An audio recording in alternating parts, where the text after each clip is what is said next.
Jack Nicholson and Angelica. Okay, part one, Jack Nicholson and Anjelica Huston. Jack Nicholson is an icon, we know. Anjelica Huston, a fucking icon. Very tumultuous relationship. Anjelica Huston is a fashion icon. Like, here's a picture of her at Studio 54. What the fuck? Like, mwah! Before we begin this series, I just want to throw out a good TW. Trigger warning, we are going to be discussing DV. Before we continue, I'd also like to say, as a reminder, I am babysitting a kitten, so if you hear havoc in the background, I want you to know that she is most likely ruining all my clothes and all my shoes, and I'm choosing to ignore it, as well as my furniture. I would die for her. Here is the kitten. Her name is Frankie. She's 5 months old and 2 days today. She's stunning. She's gorgeous. Look at this belly. Wait, let them see the belly before I let you go. All right. Okay. All right. She's stunning and gorgeous. Okay, so here's the part I always fuck up. Okay, Jack Nicholson, the astrology. He was born Thursday, April 22nd, 1937. And that's fine. At 11 a.m., he's a Taurus sun, Virgo moon, Leo rising, and an Aries midheaven. Okay. He was born in Neptune City, New Jersey. John Joseph Nicholson. So Jack's mother was a young showgirl, and at 17, she found herself pregnant. So his grandparents raised him, and he thought that his grandparents were his parents. Jack didn't find this out until Time magazine in 1974 looked into his past and told Jack. But by 1974, his mother and his grandmother had already passed away. Anjelica Huston, Sunday, July 8th, 1951 at 6:29 p.m. she entered the world. She was born in Beverly Hills. She's a Cancer sun, Virgo moon, Beyonce moon, Sagittarius rising, and Libra midheaven. Her father is director John Huston. He directed The Asphalt Jungle, Chinatown, The Maltese Falcon, Key Largo, The African Queen. He was a big to-do. And her mother, Angelica's mother, was a prima ballerina, Enrica Soma. At the age of 2, they relocated to Ireland, where her father bought 110 acres, Galway. I am always so nervous about pronunciation. So I think it's just best from here on out to just assume I'm a dumbass. Yeah. Hold on.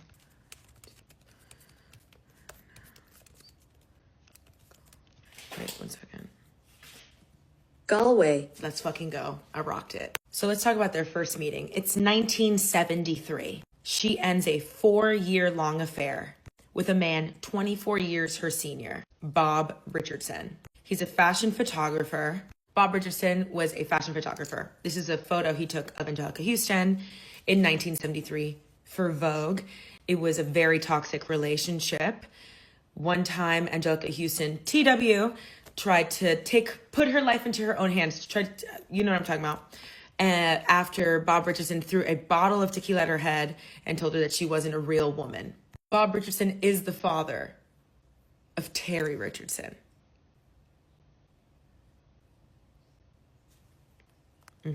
So Bob and Anjelica are over. So she moves from New York City to California. In California, she's living with her father on a ranch that her stepmother, Celeste, or Cece Huston, owned prior to marrying her father, John Huston, and she was married to filmmaker John Hurst. Anjelica Huston's life is insane. So she's on this ranch with Cece because her father is in New York filming something. So Cece's like, my stepdaughter's heartbroken. They're hanging out all the time, and Cece's bringing Anjelica around her friends, and one of Cece's friends, a woman of the name Brigitte, tells Cece, oh, wait, you should come with me to Jack Nicholson's party. And Cece's like, I'm with my stepdaughter. She's really heartbroken. Can I bring my stepdaughter? And Brigitte's like, darling, of course. Okay, so this is actually what Brigitte says. Yes, it's his birthday and he likes pretty girls. And the party was pretty normal. Food, music, premium drugs, I'm sure. Dancing. So at this time, Angelica's 21 and Jack is turning 36. Anjelica wrote in a Vanity Fair article that she danced with Jack for hours and hours and hours. And Jack was like, do you want to stay over? So she went to ask her stepmother, can I sleep over Jack invited me to sleep over, and she says that she was allowed to do so and encouraged to. She's not a regular stepmom. She's a cool stepmom. You know, she's like, Anjelica, listen to me, sweetheart. If you want to get over somebody, you got to get under Jack Nicholson. When she wakes up in the morning, he's already downstairs having a meeting with some friends, calls her a taxi, and she goes home. Oh, how I swoon. She gets home, and Cece's like, you came in a taxi? Angelica's like, yeah, he called me a taxi. And Cece's mortified that Jack did not drive her home himself. And she says, Anjelica, listen to me, sweetheart. I don't know why I'm giving her that accent, but I want to. Anjelica, listen to me, sweetheart. The next time you hang out with him, if you want to, you got to make sure he picks you up and he drops you off. You're a beautiful lady. You're a cherub. You're a tulip. You were born in the middle of a tulip and you flooded into the world. So a few days later, Jack Nicholson calls the house and he's like, I want to see you again. And she's like, okay, but if you see me again, you have to. You got to pick me up and you got to drop me off. He goes, of course. I'll see you soon. Hangs up, calls back minutes later and says, actually, something came up. Something else came up. So he cancels the date and he's like, I completely forgot. I had a previous obligation. I'm not going to be able to see you. She's like, you had a previous obligation? He's like, yeah. And she's like, does that make me a secondary one? And this remains a thread throughout their relationship where Anjelica Huston remains secondary to Jack. And that's pretty much how she felt with her father. Ladies, what are we if not patterns? Okay, so whatever, Jack laughs it off. He goes, I'll see you some other time. She's like, okay. They hang up and she's like, you know what? I'm not staying home tonight. I'm going out to the club with my girlfriends. Good for you, okay? They go to this club. She's with some industry friends of hers. And they're at their section. They're drinking their alcohol, whatever. And the girls at the table with her start like whispering and giggling. And Angelica's like, you bitches are rude. No, I wish she said that. But she's like, what's going on? And they're like, Jack's here. Jack's here with some hot blonde and they just went upstairs. I would have been in Rikers before the clock struck midnight, bitch. And Angelica's like, he's here. He called me to, you know what? Fuck it. So she grabs her glass of wine, marches upstairs to where Jack is with this blonde. She walks right up to them and she realizes it's Michelle Phillips from the Mamas and the Papas. If you see my Bijou Phillips series, you know exactly who I'm talking about. Or if you're a fan of the Mamas and the Papas, whatever, continuing. So Angelica says, oh, I'm just passing to say hello. Jack gets up, introduces the two of them to each other. And apparently Michelle and Jack were at the tail end of their fling. And Michelle was a free-spirited kind of gal, okay? I mean, you had to be the Mamas and the Papas. Like a few weeks later, Michelle came over to pick up some of her stuff from Jack's house and Anjelica Huston was upstairs, so she brought her up a glass of orange juice. Some bitches are better than me, I swear to God. That day cemented their friendship and they've been friends ever since. So as time went on, Jack and Angelica start to spend more and more time together. And Jack continues to send Angelica mixed messages. Angelica gets tired of this. She's like, you're hot and you're cold. You're yes and you're no. You're in and you're out. You're up and you're down. Let's cut this off. And he goes, let's go to dinner tonight. And she says, okay. So, bitch, you're so mean. She's like, you do this. Angelica's like, you do this though. You invite me to dinner, I get all dressed, and you never call and you never show up. And he goes, that doesn't sound like me at all. Well, let's just say Angelica didn't really comprehend that he was a player, a bad boy, a ladies' man. Angelica describes herself even as like extremely naive, extremely gullible. Girl, I get it. Hey, I get it. I get it. You're like, no, guys, you don't understand. He's going through a lot. And your friends are probably like, yeah, a lot of women. But she just really wanted a romance. She really wanted a perfect, lovely husband. And she thought she just had to like fight for it. Tale as old as time. Na, na, na, na, na. So that it can be barely even friends. But her father loved Jack Nicholson. So later on, he co-stars in Chinatown with Angelica's father, and they get along swimmingly. They talk about part 2, Anjelica Huston and Jack Nicholson. It just has come to my attention that maybe someone's like, who's Anjelica Huston? Kill me! But you might know her as Morticia. Okay, anyway, so Jack Nicholson, John Huston, they're filming Chinatown. John is like, me and Jack have the best conversations. We talk about philosophy. We have so many laughs. Anjelica, you're the butt of the joke. No, I'm just kidding. But I mean, that just kind of drives me crazy, but whatever. Anjelica moves into Jack's house during the time of filming. Can we just take a moment? And look at her? I want to save you so bad from the grips of this devil, but whatever. Anyway, here's a quote. When speaking about living with Jack at the time, she remembers getting told by a third-party staff to not draw on the telephone pads because it annoyed Jack. God forbid. Quote, those are things that crop up when you move in with a man of a certain notoriety of fame. They've got people around to do stuff for them. So it's not even as though I could fit into some role of a housewife or even flower arranger. There was no role except to be on his arm. Cut mine off then. Then one day, she goes and meets Jack for lunch. She's sitting with Jack. She's sitting with her father and Roman Polanski. Was there a middle schooler there? Anyway, everyone is quiet. And then Anjelica's father says, I heard you've been sleeping with my daughter, Jack. And then he pauses and everyone's super quiet. And he goes, Mr. Gitz, which is the name of Jack Nicholson's character in Chinatown. And everyone erupts in laughter. Whatever. And Jack and Anjelica live extravagant lives. They go to Las Vegas to see Mr. Frank Sinatra perform. They go see Muhammad Ali fight. And they take all their friends. Another quote. Anjelica enjoyed these nights with friends, but Jack seemed to never be fazed by anything beyond him. He had a great group of friends that Anjelica thought she was lost in. She didn't want to be one of his cronies, but the love of his life.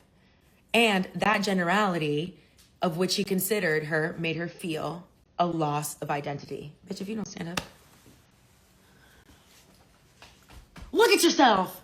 You're stunning. You're gorgeous. Look at your sleeves. You think anybody could pull off those fucking sleeves? Anjelica has remarked that Jack is very similar to her father with less vodka. But they were both, Jack and John, were very obsessed with like collecting people. I think what that's trying to say is having a group of yes men around them, an entourage of people, of fans, basically. And they felt this kept things interesting. I also think of like Andy Warhol, like trying to be a part of the scene, wanting to be in the scene, trying to rule the scene, being around like, oh, this isn't my friend, for example, like, oh, this isn't my friend Bob. This is Bob. He's an artist. He's recently come up with the installation. He's doing performance art under the BQE where he lights himself on fire. Like one of those fucking people. Anjelica starts missing New York because in New York she had her own life and she was a top model. She had ambitions of her own and, you know, she missed her own group of friends and her own life and doing things that weren't about Jack. And that didn't really suit her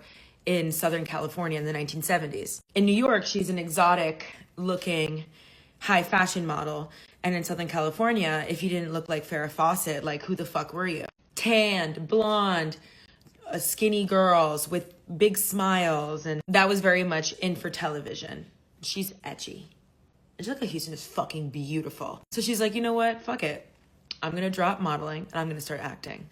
So in 1983, let's do the math here. They've been together for quite some fucking time. So in 1983, they co-star together in a film with Anjelica's father. So they're shooting in Brooklyn, and it's during this time that Anjelica comes to a realization. Jack is not as discreet and respectful about his cheating as she had assumed, okay? She would often find other women's jewelry, a trinket from somebody else's house in his house, which is fucking crazy. What? Another time in Brooklyn, actually, I need to talk to you about this, okay? Another time in Brooklyn, she's walking down the street and she sees a woman walking towards her. She's like, I love that jacket. And the woman is walking closer and closer. She goes, oh my God, that's my fucking jacket. You motherfucker. Angelica wrote this. Angelica writes that at some point, other people start to look good to you too when you know the person you're with is having an affair. Good for you, bitch. I mean, I'd rather you leave, but that's fine. Women's rights and women's wrongs. She writes about her mother and how she didn't know if those affairs were designed out of spite or comfort, but that she would follow her construct either way because they both held so much within. Now I'm going to talk about the Joni Mitchell story. If you don't know the Joni Mitchell story, it's one of my favorite nightmares. Okay, so one time, Angelica and Jack, they go to a Carole King concert, okay? Central Park. What I would fucking do to be in the 70s going to a Carole King concert in fucking Central Park. Whatever. Anyway, now listen, Jack Nicholson was once famously dubbed the guy men want to be and the women want to bed, okay? And at this point, he's having the craziest, most like drug-fueled parties. They are infamous. I feel like every Hollywood icon at this point had infamous drug-fueled parties, whatever. I'm sorry, can I just say something? Every time I hear one of these drug-fueled parties, I'm like, you guys just wanted to say you were fucked up when you hooked up with a dude. That's what it was, Jack. Whatever, that's just me. Anyway, but his house was dubbed the wildest house in Hollywood. He lived next to Marlon Brando and Warren Beatty, who I have a series about as well. Talk about never napping and always fucking. Jesus. But he lived on Mulholland Drive, and he had so many parties that people would call it Bad Boy Drive. There were round-the-clock partying, drinks, drugs, schmacks, lots of tea. Beautiful, hot, willing girls who loved to get just as high as the boys and have a good time. The refrigerator never had any food in it, just milk, beer, and the freezer to keep fresh. In the early parts of that decadent decade, the famed hairdresser Ara Gallant hosted a party at her address on the West End Avenue, New York. Among her esteemed guests were Anjelica Huston, Jack Nicholson, Joni Mitchell, and Apollonia van Ravenstein, a famous Dutch model. Okay. At the time, Nicholson was dating Huston, who was close friends with van Ravenstein, as the pair had often modeled together in London and New York City. As Huston writes in her 2014 memoir, Watch Me. According to Huston, at some point during the party, van Ravenstein broke into tears. She'd been crying all night, laughing and crying. It was hard to figure out why, Angelica writes. She had balanced a lampshade on her head. Tears were pouring down her cheeks. The source of the tears was kept under wraps until a few days later when the model came up to Angelica in London. During dinner, she let it slip that she'd slept with Jack at Ara's the night I'd left. She told me they had been in a relationship before he met me. Now I understand the reason behind the lampshade hat and the tears. I hadn't understood that she loved him. And when I confronted Jack on the telephone, distraught, sad, and mad, he said, oh, toots. It was just a mercy fuck. Joni Mitchell also had a fling with Jack Nicholson at that Central Park concert that I told you about. He's there with Angelica Huston, and Joni Mitchell sits in between his legs, drinking and smoking the whole night. And Jack looks at Angelica and is like, she's just a friend, relax. Okay, but then this whole fiasco, this whole time is immortalized not only in Angelica's memoir, but also in 1974, Joni Mitchell released the song People's Parties on her critically revered sixth album, Court and Spark. The track references the awkward events of the party at the West End Avenue. In the second verse, Joni Mitchell documents van Ravenstein's tearful breakdown, singing, photo beauty gets attention, then her eye paints running down. She's got a rose in her teeth and a lampshade crown. 1 minute she's so happy, then she's crying on someone's knee, saying, laughing and crying, you know it's the same release. I told you when I met you, I was crazy, cry for us all, beauty. Cry for Eddie in the corner, thinking he's nobody, and Jack behind his Joker. And then years later, Jack Nicholson plays the Joker. Crazy. And stone cold Grace behind her fan, and me in my frightened silence thinking, I don't understand. Part 3, Angelica Huston and Jack Nicholson, a man my mom surely would have murdered it. Anyway, so apparently, even though the entire world, you like my body?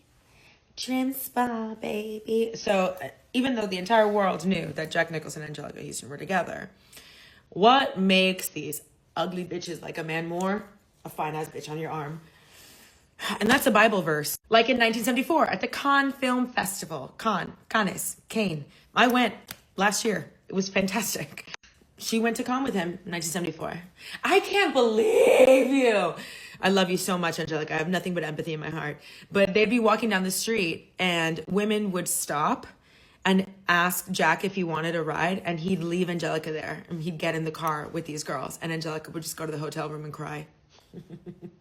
I need to buy a gun. It was also, Anjelica during these times had a short but pleasant affair a few times with the photographer, David Bailey. They were very off and on. Everybody knew this. Everybody knew that Anjelica loved Jack desperately and Jack loved Jack desperately. Here's another story, 1975, okay? Hollywood party, presumably during their off-agains. Anjelica meets actor Ryan O'Neal, and the next day, after meeting, she goes over, they smoke a little sexy joint and watch basketball, as you do the first time you hang out with men, right? And they made out on his dining room table for 6 hours straight. Bring back making out. Don't touch me. They have a fling, Ryan O'Neal and Anjelica. But she writes in her memoir that he had a very weird, borderline inappropriate relationship with his daughter. That like his daughter was more of a girlfriend than Anjelica. And that while they were together, Ryan was cheating on Anjelica with Bianca Jagger. Latinas, whatever. Okay, anyway, so one night, after a year and a half of dating, they're at this Hollywood party, okay? And she was walking from the bathroom to the dining room of a Beverly Hills mansion to avoid crossing paths with a belly dancer. You want to bet the belly dancer fucked Jack? Whatever, what can you do? And this apparently set off O'Neal. In my mentally ill mind, he knew that she was avoiding this belly dancer because of something else, jealousy, alcohol, drugs. He turned on me, grabbed me by the hair, trigger warning, and hit me in the forehead with the top of his skull. He headbutted her. I saw stars and reeled back. Half blind, I ran away from him. Anjelica escaped to the bathroom where she was comforted by security guards and O'Neal's brother, Kevin, who also witnessed this attack. Eventually, she followed her boyfriend into the bathroom to speak with him alone. Suddenly, no sooner had I complied than Ryan was in the bathroom, batting me about the head with open hands. Then abruptly, he left. She broke up with him after the attack when she got back home to get her stuff, and he was icing. One second. He was icing his head, laughing, being like, I have the worst headache. Psych. Of course, O'Neal has never commented on these allegations because they're true. After the incident, Anjelica Huston writes in her memoir, move, get out, don't stick around. Any man who lifts a hand against a woman is a coward in my book. After this, she gets back with Jack. Okay, so then she gets back with Jack, right? Look at her. Look at her. Stunning. Okay, so throughout the relationship, everybody around Jack and Anjelica were like, get married, especially Jack's team for tax reasons. Here's a quote. One afternoon in 1986, after a few margaritas with her girlfriends, you go girl, Anjelica was persuaded and encouraged to go back to Jack's house and tell him that they were going to marry. To which Jack replied, are you serious? And Anjelica was humiliated in front of her friends and left in tears. Then Angelica's father passes away, okay? And one of her last conversations with her father, he says to stop complaining about Jack's infidelity because that's just what men do. And Anjelica and Jack had drifted apart. This is 1986. I said that? 1986. It's 1986, darling. They were only basically, being seen together at public events. And Anjelica had already made a name for herself in various successful movies. She was a known actress in Hollywood. She wasn't just Jack's, arm candy. Then one night, he's filming The Grifters, and she gets a call. It's Jack. They hadn't spoken on the phone for quite some time. He's like, Anjelica, can you come over for dinner? She's like, yeah, of course. She goes over for dinner, and Anjelica writes, it's the first time in a long time we're actually laughing together. I'm enjoying myself. And he looks at her and he goes, somebody's gonna have a baby. And she writes, there's almost pride in his voice. She goes, I think I know who it is. Is it Rebecca? Rebecca is an actress, 12 years younger than Anjelica. Here is a little blurb from her Vanity Fair piece. This was a girl, blonde, sexy, full-lipped, drowsy-eyed, whom I'd seen working at a dance club in Silver Lake. Jack had been spending time there after his basketball games. You and those basketball games. She'd shown up in Aspen the winter before as his daughter, Jennifer's friend. When I had gone to see a rough cut of the two Jakes at Paramount a few days before, she had appeared in a scene playing his secretary with a rose between her teeth. He hadn't mentioned that to me, that she was in the movie, and I'd experienced a mild wave of dread, a little premonition. A woman always knows, bitch. And you don't feel it in your gut, you feel it in your heart, shattering, okay? I guess this is maybe mountains worth in a Hey Girly DM, but whatever. A little premonition that says, not all is well, okay? And Jack says, she's gonna have the baby, but I don't want anything to change. Anjelica stands up. She looks at him, she says, there's only room for one woman in this picture, and I'm going to retire from it. Period. True old Hollywood glamour. There's only room for one woman in this picture, Jack. And I'm going to retire from it. Ah, yes. The next day, she gets up. She goes, that's me dialing on the phone for the Gen Zers out there, for the children out there. She calls one of her most gossipy friends, and she lets the gossip slip, hoping that everybody in town knows by lunchtime. That same day, she gets a phone call. She's like, that motherfucker, right? Her friend says, I've got some bad news. She's like, what is it? Another baby? No, worse. She says, she gets a call from a friend who stated that she has some bad news.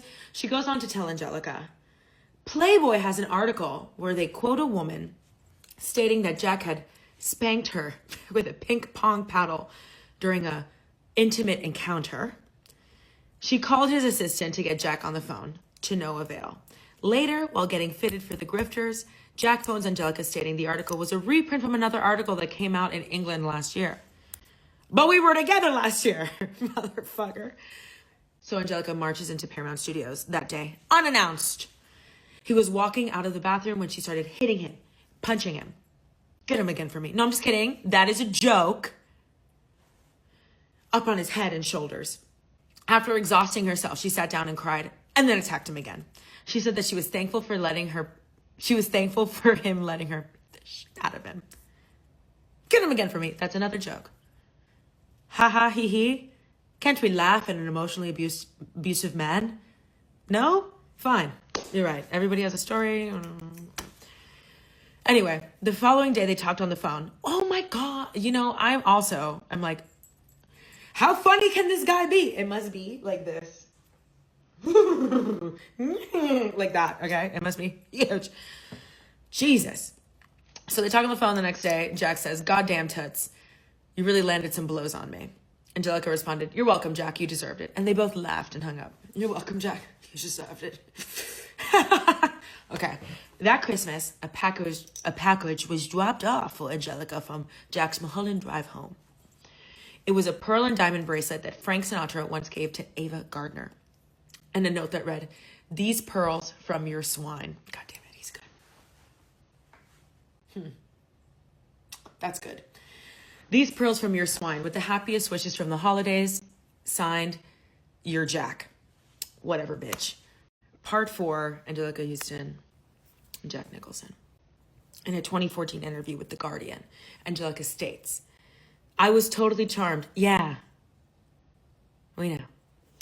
We've all been there, bitch, okay? My favorite book in the world is Love in a Time of Cholera by Gabriel Garcia Marquez. And there's a part where Florentino is rejected by Fermina and he develops symptoms of cholera. Like, I totally understand. I wish I could not relate to the madness of being in love with somebody who loves themselves. And it's either two things. Jack Nicholson either hated himself or doesn't remember any of this because he doesn't give a fuck. But god damn it, is he a good actor? Fuck! Another case of shitty people making great shit. It ruins me. It, like, the idea of making Anjelica cry is, like, insane. Whatever. I was totally charmed and furious, all of it. his signing, "You're Jack," was the one thing he never was. But that's the nature of a charmer, to make you think you've made tracks. Charm is the worst, and you can't deny it, but you can't pretend it's not there and it's not happening. It's a dangerous element, charm. For Gen Z, that's Riz. In that same interview, this interviewer asks, which is so fucking crazy to say, "What do you think you and Jack's kid would have been like?" Because she had shared previously that there was a time when she was doing in vitro. And she said, "Charming, probably." Why the fuck would you ask that? Reading about Anjelica Huston's relationship with Jack Nicholson and other men, and her life and her relationship with her father, it's not hard to see that there was a long time where Anjelica Huston had poor self-esteem. And I've told my friends, I don't remember if I've said this on TikTok, but having poor self-esteem, I'm not comparing myself to the iconic and irreplaceable Anjelica Huston, but I'm saying as a girl in the world, there have been so many times where I felt poor self-esteem put me in situations that I never deserved to be in and would have never been in had I just had a little confidence. You know, having poor self-esteem will put you in situations you were never prepared for and in lessons you were never meant to learn, you know? And later on, you're grateful for them and you can laugh about them, but being taken advantage of and played and not being able to stand up for yourself, it changes your DNA, you know? And I've mentioned patterns before in the series, but it's true. If you stick around long enough in toxic situations, being around healthy situations feels unusual and uncomfortable. And you know how to tame or live with these levels of toxicity. You know, it's kind of like, you know, when you've been bed rotting all day and you haven't taken out the garbage, so you go out to get your mail and you come in and you're like, it smells like shit in here, but I haven't noticed because I've been in it all day, you know? Don't let, knowing that you deserve better is a signal that you should work on your self-esteem and that your self-esteem is waiting for you. Your story is waiting for you, your story, not being a part of other people's stories, you know? But don't let it get to the place where being around people who don't see you doesn't become foreign. It should feel uncomfortable. It should feel strange. And all relationships are hard work, but they shouldn't wring you out. They shouldn't embarrass you. They shouldn't humiliate you. And when dealing with cheating and infidelity, you know, I always say it's one thing to embarrass me privately, but to humiliate me publicly, you don't even see me as a person. I'm just, you know, seasoning, salt, flavor. If anything, I'm an accessory to your poor self-esteem. And I'm confusing your confidence, your lack of confidence, for mine, you know? So when I think of Jack Nicholson, I think of an incredible actor who didn't treat people well and got away with it most of the time. And when I think of Anjelica Huston, I think of dark-haired, powerful, beautiful, well-spoken, poetic, wise, all the things she probably wanted to be when she was younger. And the good news is that it turned out to be true.